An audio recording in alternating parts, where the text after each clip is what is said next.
12월 27일 금요 기도회에 참석하신 여러분을 축복합니다. 오늘까지 12소 선지서 가운데 선택해서 말씀을 선포하고자 하는데요. 많은 은혜와 도전이 있기를 소원합니다. 오늘 본문으로 아모스서를 준비했습니다. 본문의 말씀은 아모스서 5장 4절로 8절입니다. 오늘 말씀의 제목은 여호와를 찾으라라고 정해서 하나님의 말씀을 선포하고자 합니다. 말씀을 선포할 때 하나님의 음성을 들으며 여러분의 삶의 변화가 있기를 축원합니다. 말씀을 제가 받들어 봉독하겠습니다. 아모스서 5장 4절로 8절입니다. 여호와께서 이스라엘 족속에게 이와 같이 말씀하시기를 너희는 나를 찾으라 그리하면 살리라. 베델을 찾지 말며 길갈로 들어가지 말며 브엘세바로도 나아가지 말라. 길갈은 반드시 사로잡히겠고 베델은 비참하게 될 것임이라 하셨나니 너희는 여호와를 찾으라 그리하면 살리라. 그렇지 않으면 그가 불같이 요셉의 집에 임하여 멸하시리니 베델에서 그 불들을 끌 자가 없으리라. 정의를 쓴 쑥으로 바꾸며 공의를 땅에 던지는 자들아 묘성과 삼성을 만드시며 사망의 그늘을 아침으로 바꾸시고 낮을 어두운 밤으로 바꾸시며 바닷물을 불러 지면에 쏟으시는 이를 찾으라. 그의 이름은 여호와시니라. 아멘. 말씀을 선포하기 전에 여담으로 아모스서를 선포하게 될 때면 늘 말씀을 전하는 부분이 있습니다. 한국어 성경 본문은 번역상의 오류가 적지 않습니다. 그 가운데 심한 번역 오류 부분이 아모스서에 있어서 이로 인해 잘못 해석되어 성경에서 말씀하고자 하는 방향이 아닌 자신이 말하고자 하는 방향으로 오역하는 경우가 빈번히 발생함을 그동안 보아왔습니다. 이로 인한 심각한 상황을 조금이나마 바로잡고자 말씀드립니다. 히브리 원문을 통해 정확한 내용을 기억하시기 바랍니다. 아모스서 6장 13절입니다. 허무한 것을 기뻐하며 이르기를 우리는 우리의 힘으로 뿔들을 취하지 아니하였느냐 하는도다. 그렇죠? 이것이 히브리 원문에 보면 로드발을 취하여 기뻐하고 또한 자기들의 힘으로 가르나임을 빼앗았다고 자랑하느냐라는 의미죠. 로드발은 지명입니다. 다시 말해서 고유명사라고 하는 거죠. 이를 보통명사로 바꾸면 허무라는 의미를 가지고 있습니다. 가르나임도 마찬가지로요. 지명을 나타내고 있는 고유명사인데 이를 보통명사로 바꾸면 뿔들이란 의미를 가지고 있죠. 그래서 결과적으로 고유명사를 보통명사로 오역한 부분이 한글 성경에 기록되어 있어서 이 부분을 해석한 대부분의 사역자들이 원문을 잘 몰라서 심각하게 해석하는 부분이 그동안 많이 보아왔습니다. 참조하시면 좋을 듯합니다. 앞으로 이러한 오역 부분은 나오는 대로 말씀드릴 것이며 잘 알아두셨다가 성경을 묵상하실 때 참고하시기 바랍니다. 내년도 목회 계획 가운데 몇 가지 설교 본문과 세부 실천 사항을 말씀드리면 2025년도 주일 메시지는 예레미야서를 강해하고자 합니다. 수요일과 금요일 주중 예배는 교리적으로 중요한 로마서를 강해를 할 예정인데요. 그리고 세부 실천 사항으로 성경 묵상인 큐티와 성경 필사를 시행하고자 합니다. 이는 지금까지 교회 공동체 대다수의 교인들이 큐티를 시행하고 있는데 이는 강단의 말씀을 제쳐두고 큐티 책자를 의존해서 시행하고 있는 현실이죠. 이에 대한 위험성은 여러 가지가 있지만 그중 두 가지 정도 말씀드리면 하나님은 강단의 말씀을 통해 은혜와 응답을 주십니다. 하나님은 질서의 하나님이시기 때문이죠.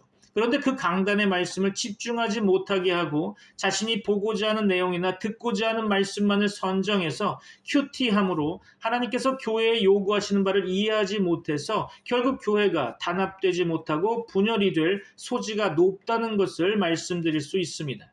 또한 성경 필사는 글씨 연습하는 것이 아닙니다.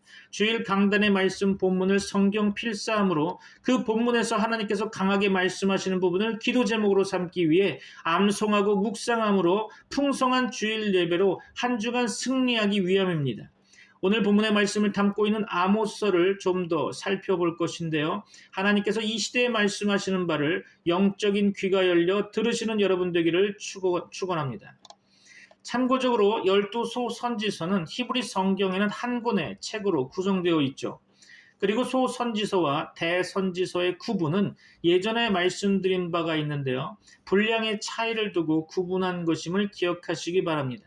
12권의 소선지서의 분량이 이사야서 한 권과 맞먹죠. 아모스서는 12소선지서 중에서 세 번째 책이며 저자는 아모스 예언자이며 분량은 9장으로 구성되어 있습니다. 비교적 양이 많죠.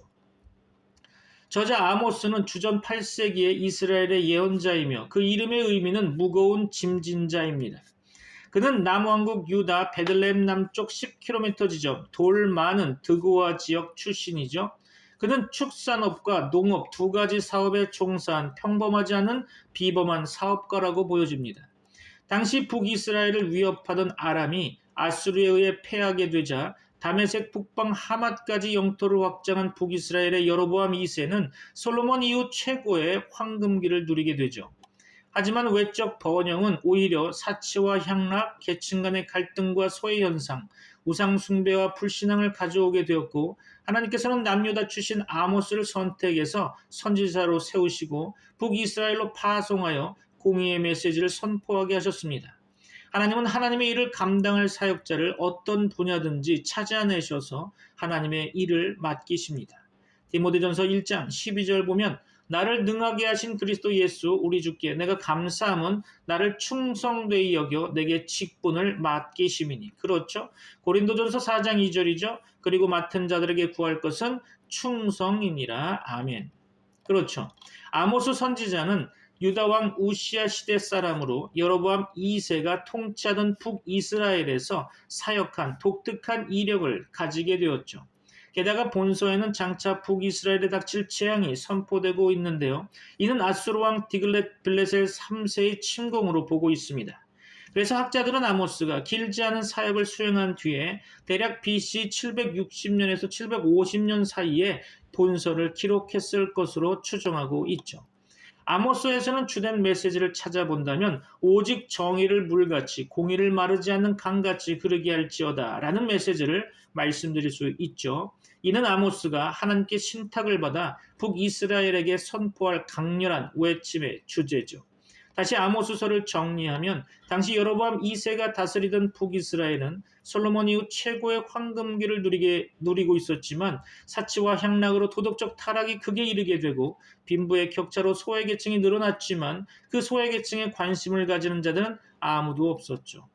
게다가 지도자들은 자신들의 신분을 이용해서 가난한 자들을 수탈하며 부를 축적하기에 바빴죠. 불의와 불법이 성행하며 우상 숭배로 인한 불신앙이 만연하게 된 것입니다. 이런 상황 가운데 하나님은 남유다의 선지자 아모스를 급하게 북이스라엘로 파송하셔서 이들에게 회개를 촉구하며 하나님의 선민 공동체답게 정의로운 사회를 이루도록 강하게 명령하셨습니다. 주의 백성이 세상에서 어떻게 살아가는 것이 하나님의 뜻인지를 발견하고 싶다면 본서 아모스서야말로 가장 분명한 해답을 제시해주고 있다고 생각됩니다. 아모스서의 내용을 분석해 보면 1장과 2장에서 열방의 심판을 선포하고 있죠. 3장에서는 특권과 책임을 다루고 있습니다. 4장에서 6장까지의 말씀은 타락과 그에 따른 심판을 말씀하고 있죠. 7장에서 9장 10절까지 아모스 선지자는 5가지 심판에 대한 환상을 보게 됩니다. 9장 11절로 15절 마지막 결론으로서 회복과 구원을 예언하고 있죠. 우리가 오늘 본문인 아모스서를 잘 연구하기 위해서는 성경 전체에 흐르는 하나님의 말씀 가운데 아모스서의 위치를 살펴보고 그 아모스서 전체가 전하는 하나님의 말씀이 무엇인가를 묵상해 보아야 할 것입니다. 그래서 그 가운데 우리의 기도 제목을 찾고 주된 말씀은 암송을 하는 것도 나쁘지 않겠죠? 오늘 말씀을 깨닫는 여러분 되기를 간절히 바랍니다. 출애굽한 이스라엘이 시내산에서 하나님과 언약을 맺음으로 이스라엘 백성들은 하나님의 백성이 되었습니다. 그렇죠? 그 하나님은 이스라엘을 포기하지 않으시고 약속하신 대로 복의 통로가 되게 하십니다. 그러나 그 이스라엘 백성들은 호세아서의 말씀대로 우상 숭배함으로 말미암아 하나님을 잊어버리게 되죠. 그래서 요엘 선지자를 통해 하나님은 심판과 재앙을 선포케 하셨습니다. 그러나 그 가운데 늘 구원의 문은 열어두셨죠. 그리고 오늘 본문을 담고 있는 본서 아모스서에서 하나님은 이스라엘 백성들에게 하나님을 찾으라고 말씀하고 계십니다. 왜 이스라엘 백성들은 하나님의 보호하심과 인도하심을 경험하고도 왜 자꾸 다른 길로 가는 것일까요? 그 해답은 오늘 우리에게도 적용될 수 있는 중요한 내용일 것이라고 생각됩니다. 하나님 말씀의 권위에 도전하고 하나님과 같이 되어보고자 하는 불신앙과 교만을 창세기 3장은 지적하고 있죠. 그것은 원죄 안의 인간이 가지는 영적 습관인 것입니다. 인간이 해결할 수 없는 이 본질적 죄에서 결코 인간은 자유할 수 없기에 늘 이스라엘이 하나님을 배반하고 계속적인 재앙과 심판을 받는 이유가 되는 거죠. 그러나 하나님은 창세기 3장 15절 메시아 그리스도의 해답을 제시해 주셨습니다. 하나님은 역사의 주관자 되십니다. 늘 재앙과 심판 중에 하나님은 구원과 회복을 선언하셨죠. 소선지서에서 아주 잘 드러나고 있는 것이 바로 이 부분입니다. 그리고 창세기 3장으로 말미암은 인간의 타락은 그 도를 넘어 결국은 하나님이 이 땅에서 심판하실 수밖에 없음을 창세기 6장 이하의 말씀 가운데 보여주고 있는 거죠. 그 인간의 타락이 결국은 불평등한 사회구조 속에 고통받는 사람들을 양산하게 되고 그들의 눈물과 애통이 하나님의 보좌를 움직이고 있음을 기억해야 할 것입니다. 그래서 재앙과 심판은 인간의 세계에서 늘 끊임없이 나타나고 있는 거죠. 그 가운데 하나님은 하나님의 백성들로 하여금 그 사회구조 속에 들어가 하나님의 말씀대로 살아가면서 하나님의 능력을 힘입어 약한 자의 눈물을 닦아주며 고통받는 자들에게 전능하신 하나님을 선전하라고 하는 것이죠. 또 성경은 창세기 11장 말씀 가운데 인간의 내재된 불신앙과 교만을 또 보여주고 있죠. 하나님의 말씀을 무시하고 그 무지개 언약을 잊어버린 백성들, 그들은 그들의 이름을 온 사방에 내고 싶어하는 교만함이 충만하게 되면서 하나님의 통치 영역권 속에서 벗어나고자 몸부림치면서 인간 중심 사상 속에서 결국은 이스라엘 백성이 하나님으로부터 멀리 떨어지게 되는 거죠. 우리는 창세기 3장과 6장 11장에서 자유로울 수가 없을 것입니다. 그래서 에베소 2장에 언급된 내용처럼 우리는 진노의 자녀로 살아갈 수밖에 없는 불행한 존재가 된 거죠. 그런 우리에게 하나님이 찾아오셔서 구원의 길을 열어주신 것입니다. 예수 그리스도의 탄생과 고난, 그분의 죽으심과 부활, 그리고 마지막으로 다시 오실 재림주로 이 땅에 다시 오실 것을 믿는 것이 기독교의 핵심 교리입니다. 맞습니까? 그분이 바로 구원자 되시며 인간의 근본 문제를 해결하셨다는 놀라운 사실을 우리는 기억해야 될 것입니다. 우리가 구원받은 존재라는 것은 믿어짐으로 확신에 이르게 되죠. 하나님의 성령의 역사함으로 말미암은 결과입니다. 이 구원은 거저 주어졌지만 그 가치는 엄청난 것이죠. 그래서 날마다 우리는 코람데오, 즉 하나님 앞에서 감사함으로 행복한 삶을 누릴 수 있음을 명심하시기 바랍니다. 이것이 신앙생활의 출발점인 거죠. 아모스 본문에서 이야기한 것처럼 우리에게 있는 베델과 길갈, 보엘사바에서 벗어나야 할 것입니다. 이 지역은 바로 우상 숭배의 중심지를 가리키는 거죠. 우리의 할 일은 우상 숭배의 자리를 떠나 하나님을 바라보아야 한다는 것입니다. 그래야 우리는 살아갈 수 있는 것이며 미래를 꿈꿀 수 있는 거죠. 본론으로 들어가서 아모스서의 내용을 살펴보면 서도 부분에서 이스라엘 주변 국가의 재앙이 먼저 선포되고 있죠. 이는 오늘날 현실에 적용해 본다면 하나님의 백성인 성도가 복음을 잃어버리면 세계는 재앙이 임한다는 것을 시사해주고 있는 것입니다. 요나가 니느웨로 가라는 하나님의 말씀을 어기고 다시스로 배 타고 도주하게 될 때 배는 풍랑을 만나게 되죠.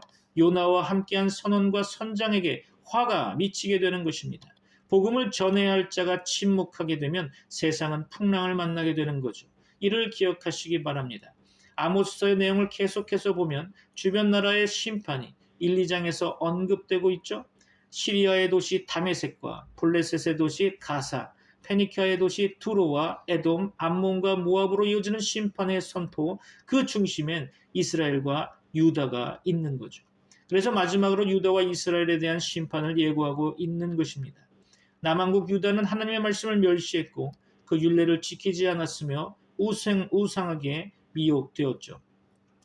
또한 북왕국 이스라엘은 사치와 향락으로 가난하고 연약하며 소외된 계층을 압제하며 학대하고 무관심했다는 것입니다. 그리고 더 심각한 것은 특별히 구별된 삶을 살아야 하는 나시린에게 포도주를 마시게 하고 하나님의 말씀을 선포해야 할 선지자에게 하나님의 말씀을 전하지 못하게 했다는 것이죠. 그러한 죄악을 간구하지 않으시고 심판하시겠다고 하나님은 하나님의 의지를 보여주고 계신 것입니다. 아모스서에 나타나 있는 이스라엘의 죄악상을 나열해 본다면 아모스 4장 1절로 5절 말씀 가운데 학대와 압제, 우상 숭배들을 나열하고 있죠. 아모스 6장 1절로 6절 말씀 가운데는 사치와 향락으로 인한 안일함을 죄악으로 지적하고 있습니다. 아모스서 7장에서 9장 10절까지 하나님은 아모스 선지자에게 다가올 멸망을 환상으로 보여주고 계시죠. 이는 반드시 되어질 일들을 하나님이 그에게 보여주신 것입니다. 아모스 선지자의 지적 수준을 고려해서 보여주신 것임을 우리는 쉽게 알 수 있죠. 그가 양을 치는 목축업자이면서 무화과 나무를 재배하는 농업인이기에 그가 이해할 수 있는 수준의 환상을 통해 이스라엘 백성들에게 알릴 수 있도록 하신 것입니다. 5가지 환상을 간단하게 말씀드리면 메뚜기 환상으로 이스라엘을 침략할 외국 군대가 있음을 알려주시는 거죠. 불꽃 환상을 통해서 폐허가 될 이스라엘을 보여주신 것입니다. 다림줄 환상을 통해서 하나님의 기준과 이스라엘의 멸망을 예고하신 거죠. 여름과일 광주리 환상을 통해서 부패해진 이스라엘을 보여주셨습니다. 부서진 문의 환상을 통해서 신앙의 붕괴가 만연되어 있음을 환상적으로 보여주신 거죠. 아모스 마지막 부분에서 멸망받을 이스라엘 백성에게도 하나님은 사랑을 보여주셨습니다. 그들에게 소망의 약속을 주신 거죠. 참고적으로 아모스서 9장 11절로 15절 말씀 보도록 하겠습니다. 그날에 내가 다윗의 무너진 장막을 일으키고 그것들의 틈을 막으며 그 허물어진 것을 일으켜서 옛적과 같이 세우고 그들이 에돔의 남은 자와 내 이름으로 일컫는 만국을 기업으로 얻게 하리라. 이 일을 행하시는 여호와의 말씀이니라. 여호와의 말씀이니라. 보라, 날이 이를지라. 그때 파종하는 자가 곡식 추수하는 자의 뒤를 이으며 포도를 밟는 자가 씨 뿌린 자의 뒤를 이으며 산들은 단포도주를 흘리며 작은 산들은 녹으리라. 내가 내 백성 이스라엘에 사로잡힌 것을 돌이키리니 그들이 황폐한 성읍을 건축하여 거주하며 포도원들을 가꾸고 그 포도주를 마시며 과원들을 만들고 그 열매를 먹으리라. 내가 그들을 그들의 땅에 심으리니 그들이 내가 준 땅에서 다시 뽑히지 아니하리라. 내 하나님 여호와의 말씀이니라. 아멘. 이를 정리하면 다윗의 무너진 장막을 회복하시고 에돔과 열국의 남은 자를 이스라엘이 차지하게 하시며 여호와의 날 풍성한 열매를 주실 것이고 사로잡힌 이스라엘 백성을 돌아오게 하시며 백성들이 살아갈 땅을 주신다는 거죠. 이 의미는 절대로 뽑히지 않도록 하신다는 것입니다. 말씀을 마무리하려고 합니다. 결론적으로 말씀드리면 아모스서를 통해 하나님께서 현대를 살아가는 우리에게 하나님의 얼굴을 구하라고 하시는 것이죠. 이는 하나님의 은혜를 구하라는 의미를 가지고 있고 또한 범사에 하나님을 찾으라라는 의미도 포함되어 있습니다. 세부적으로 2가지 방향을 말씀드리고자 하는데요. 첫째로 세상 속에서 신앙생활하는 가운데 세상 문화에 동화되지 않기 위해 늘 경계하고 신앙을 점검하는 태도가 필요하다는 것입니다. 그래서 우리는 파수꾼이 되어야 하는 거죠. 성경은 3가지 파수꾼을 말씀하고 있습니다. 참고적으로 파수꾼이란 성벽이나 망대에서 적의 침입을 사전에 경계하고 감시하는 보초병을 가리키는 거죠. 자, 그럼 성경을 한번 볼까요? 이사야 62장 6절입니다. 우리는 기도의 파수꾼이 되어야 하는 거죠. 예루살렘이여, 내가 너의 성벽 위에 파수꾼을 세우고 그들로 하여금 주야로 계속 잠잠하지 않게 하였느니라. 너희 여호와로 기억하시게 하는 자들아, 너희는 쉬지 말며. 그렇죠. 우리는 기도의 파수꾼이 되어야 하는 것입니다. 2번째로 에스겔 3장 17절입니다. 인자야, 내가 너를 이스라엘 족속의 파수꾼으로 세웠으니 너는 내 입의 말을 듣고 나를 대신하여 그들을 깨우치라. 아멘. 그렇죠. 우리는 말씀의 파수꾼이 되어야 하는 것입니다.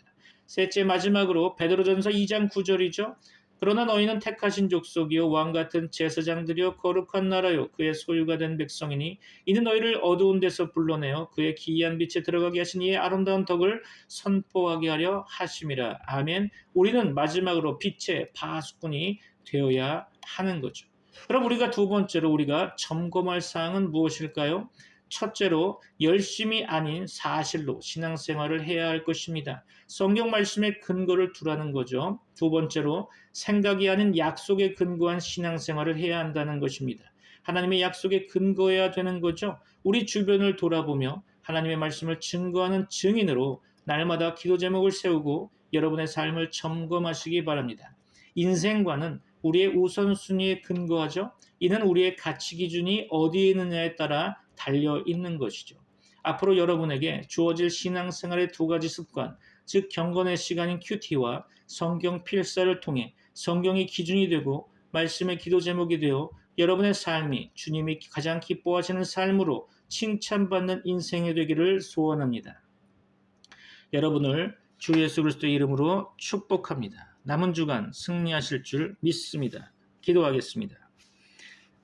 지금은 우리 주 예수 그리스도의 은혜와 하나님의 사랑과 성령님의 교통하심이 트리니티 미라클 교회 모든 권속들과 세계 교회 위에 이제부터 영원까지 함께 있을지어다.